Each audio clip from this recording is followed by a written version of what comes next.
சந்தன காற்று சுகமாக தான் வீசியது. அந்த பண்ணை வீட்டை சுற்றிலும் சந்தன மரங்கள் தானே வளர்ந்து கிடந்தன. குணாளன் பானுமதியே பார்த்தபடி இருந்தான். எதுக்கு அப்படி பாக்குறீங்க? நான் ஒன்றும் அவ்வளோ அழகில்லைன்னு எனக்கே தெரியும்.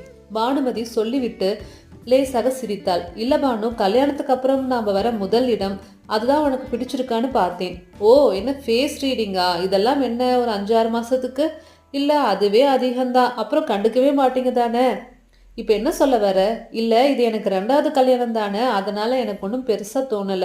என்னது 2வது கல்யாணமா? ஏன் என்கிட்ட கல்யாணத்துக்கு முன்னாடி இதெல்லாம் சொல்லல? நான் நல்லவன் இல்லைனாலும் நீயாச்சும் நல்லவளா இருக்க கூடாதா? அடி பாவி என்று குணாளன் சத்தமாய் அலறினான்.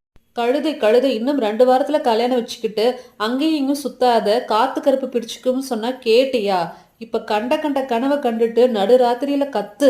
அவன் அம்மா கத்த தூக்கம் கலைந்து அவன் எழுந்து உட்கார்ந்து போர்வையை தலைக்கு முக்காடு போட்டுக்கொண்டான்.